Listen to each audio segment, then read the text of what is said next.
Bom dia, meus amigos, tudo jóia com vocês? Vamos falar um pouquinho, né, sobre a votação ontem do ministro Flávio Dino, né, que agora se torna ministro do STF. E com essa nomeação e indicação, ontem nós tivemos a sabatina na CCJ e logo depois nós tivemos a votação no plenário do Senado, e onde foi, né, escolhido, onde o ministro foi escolhido como o próximo ministro do STF. Então, o ministro Flávio Dino, que até então era ministro da Justiça, né, ele era o ministro da Justiça desse governo Lula, ele agora vai ser exonerado, né, do seu cargo, já estava licenciado, vai ser exonerado.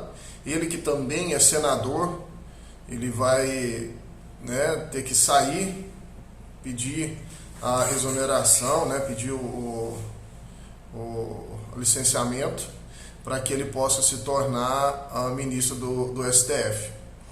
E nós tivemos uma votação bastante apertada, tendo em vista as outras votações. Nós tivemos uma votação na CCJ muito apertada, e houve a maior rejeição de um ministro do STF, né, de uma indicação de ministro do STF, a maior rejeição na CCJ. Então nós tivemos 17 senadores votando a favor e 10 contra na CCJ. Nós tivemos 62% de aprovação, que é a pior aprovação na CCJ de Flávio Dino, né? Dessa nomeação de Flávio Dino ao STF. Então nós tivemos essas questões e muito mais, né? Eu até fiz algumas anotações. Nós tivemos a votação. Na votação, nós tivemos 47 votos de senadores a favor de Flávio Dino, lembrando que alguns senadores da ala, chamada ala de direita, provavelmente devem ter votado para que ele se tornasse ministro do STF. Então, alguns senadores que provavelmente você ou eu votou porque tinha ideal de direita, né, de conservadorismo e tudo, provavelmente você votou numa pessoa que votou no Flávio Dino como um ministro do STF que tem um viés totalmente de esquerda. Ele próprio se declara comunista. Então, às vezes a gente vota num partido, né? A gente vai muito pela questão partidária e a gente não olha a pessoa. Então, provavelmente nós erramos quando votamos em alguém pelo partido ou por indicação de alguma outra pessoa.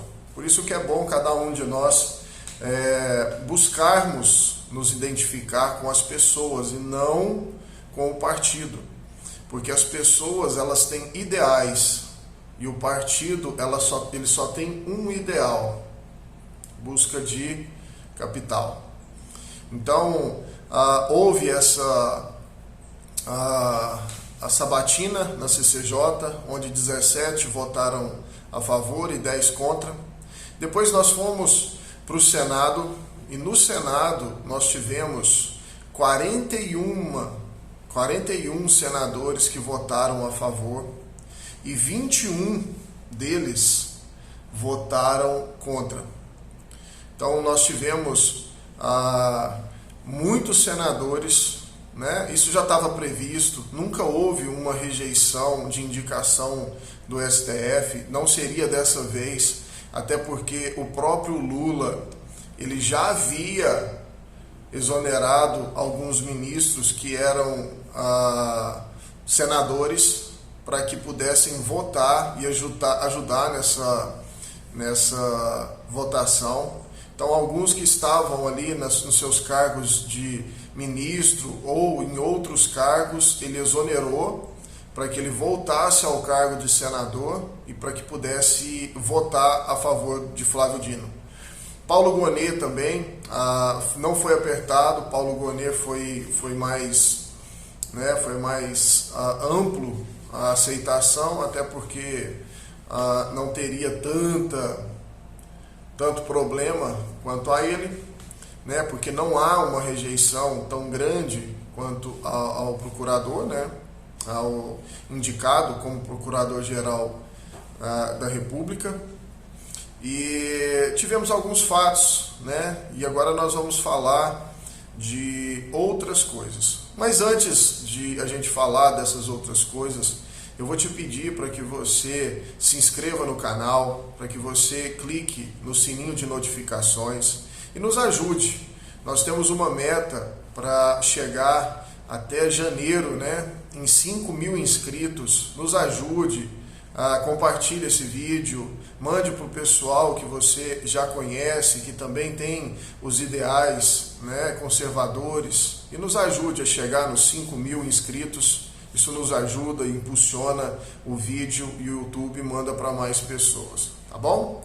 Nos ajude nisso. Um dos pontos que eu gostaria de tratar com você é sobre a liberdade de expressão em virtude dessa aprovação do Senado quanto a Flávio Dino se tornar um ministro do STF. Flávio Dino, antes de ser ministro do STF, ele estava ministro da Justiça. E quanto a ser ministro da Justiça, ele já havia demonstrado diversos pontos em que ele realmente combatia os seus opositores. Não combatia com ideias, mas com perseguições. Então ele sempre foi muito voltado para perseguir. Isso já foi algo muito bem pensado pelo próprio Lula, né? Que o Lula hoje ele faz uma perseguição política tanto para aqueles que eram opositores diretos, quanto para aqueles que estão tentando abrir os olhos das pessoas. Então, nessa questão, ele vai continuar dessa mesma forma. Mesmo a gente sabendo, né, eu sou advogado, mesmo a gente sabendo que a liberdade de expressão, ela não é um direito absoluto, ela não é, entendeu, algo absoluto, ela tem que ser mitigada realmente, mas o que a gente viu não foi isso. O que a gente viu foi o aparelhamento, o uso da União para perseguição política, para perseguição de opositores, para perseguição de pessoas que pensam diferente. Então, provavelmente, com ele no STF, essa perseguição vai continuar. Qual que é a nossa esperança quanto a isso? A nossa esperança é que os egos dos ministros lá, né, aqui eu estou falando dele, Flávio Dino, estou falando do ministro Alexandre de Moraes, estou falando de ministro Barroso, estou falando de ministro Gilmar Mendes, estou falando desses ministros que o ego são muito alto, muito inflados e que podem ser para nós uma válvula de escape. Por quê? Porque essas pessoas elas não aceitam que alguém tenha evidência maior que ela, que apareça mais do que ela. Então, a nossa esperança é que eles comecem a entrar em atrito entre eles e, por causa desse atrito, eles comecem a fazer justiça de fato. Essa é a nossa esperança. Vale lembrar que nós temos um inquérito que já está há anos tramitando, que todo mundo, né, chama o inquérito do fim do mundo, porque ninguém sabe o que se passa dentro desse inquérito. Pessoas são acusadas, são processadas e não tem a possibilidade sequer de fazer uma defesa decente, né? Ferindo dessa forma, ferindo o devido processo legal, a legítima, né, o devido processo legal, a legítima defesa, né, em questões judiciais, ferindo diversos dispositivos, sem contar que fere o dispositivo do sistema acusatório, que é o sistema que o Brasil adota. Então, se o STF ele se levanta para poder ser julgador, para ser o acusador, para ser o investigador, quem que é a pessoa que realmente tem ali a sua imparcialidade? Como que há imparcialidade se a mesma pessoa acusa, a mesma pessoa investiga e a mesma pessoa condena? Basta a gente lembrar o que aconteceu agora com diversas pessoas que estão presas, né, lá em Brasília, por causa de 8 de janeiro. 8 de janeiro foi realmente aquilo que houveram os excessos, eles têm que ser punidos, mas o engraçado é que a punição para eles tem sido exemplar, mas não foi exemplar para quem roubou bilhões dos cofres do Brasil, não foi exemplar para deputados que foram achados com milhões na cueca. Não houve essa mesma aplicação da lei e da verdade para outras pessoas. O que a gente vê é que para os amigos a lei, para os inimigos os rigores da lei. Então a gente tem um problema sim, que a liberdade de expressão ela pode ser cerceada mais do que ela já vem sendo.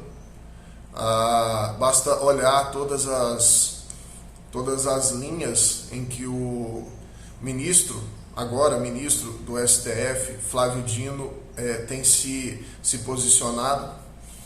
Então, provavelmente, a gente vai ter, além do ministro Alexandre de Moraes, do ministro Barroso, do ministro Fachin, do ministro... agora Flávio Dino, Gilmar Mendes, nós já tínhamos essas pessoas lá, que por incrível que pareça, eles falam que todas as decisões deles são jurídicas, mas quando a gente vai olhar a fundo, a gente vê que são decisões mais políticas do que jurídicas. São decisões em que eles se pautam mais por viés político do que jurídico. Outro ponto que a gente talvez comece a questionar é sobre a imparcialidade de um ministro do STF. Eu falei antes num vídeo que o próprio Lula havia falado que um presidente não poderia indicar um amigo. Por acaso o ministro Zanin não seria amigo do Lula? Ah, não, é só advogado. Será? Basta a gente lembrar que o ministro Dias Toffoli também era ministro, aliás, era advogado do PT. Era advogado do PT e foi nomeado ao STF. Se o Lula falou que não poderia um amigo, né, um presidente indicar um amigo, será que Zanin não é amigo do Lula? Não, é só advogado. Então tudo bem. Então pare e pensa que se Flávio Dino, ele é só o quê? Se Zanin era só o advogado que fez a defesa do Lula, o Dino era o quê? Pare e pensa. Olha só, ele foi ministro da Justiça do Lula. É um cargo de indicação. Você só nomeia pessoas para cargos de indicação quando a pessoa é de confiança, logo é uma pessoa amiga, sim. Então, Flávio Dino, será que ele vai ter imparcialidade na hora de julgar casos do Lula? Será que ele vai ser imparcial na hora de julgar o Lula? E mais, será que ele vai ser imparcial quando ele tiver que julgar casos de opositores? Na hora que chegar algum deputado, algum senador que fez oposição ao governo, será que ele vai julgar com imparcialidade?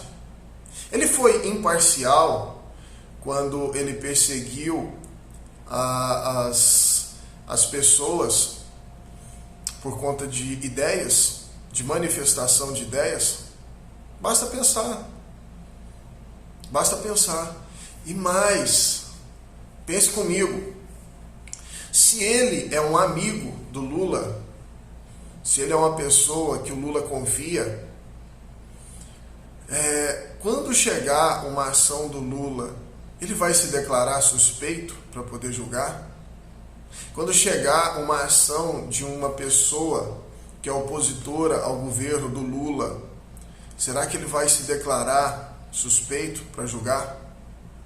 Algumas indagações, meus amigos, são indagações muito fortes, mas que nós devemos fazer, que nós devemos realmente nos posicionar quanto a isso, né? Basta ver que a gente precisa de um STF que realmente tenha decisões jurídicas e que realmente ele possa ser o salvaguardor, né? Aquele que guarda a Constituição e não o que rasga a Constituição. A Constituição ela já virou uma coxa de retalhos, que muitas das decisões do STF são malabarismos jurídicos para poder adaptar aquilo que a política pede. E no final a gente vê que todas essas situações têm nos levado a lugares muito áridos e muito escuros. Lugares onde a gente já não sabe mais onde vai parar. A gente já não sabe mais se o Brasil vai continuar de pé. Fica a reflexão para a gente poder pensar sobre essas coisas. No mais, eu quero agradecer, né, o tempo que você esteve aqui com a gente. E mais uma vez eu peço, se inscreva no canal, ative o sininho de notificação, para que você possa receber, toda vez que a gente fizer um vídeo aqui, você possa receber. E que Deus abençoe sua vida e que nós possamos estar juntos aí durante esse ano de 2024, durante todo ele fazendo vídeo, trazendo informação. Que Deus abençoe.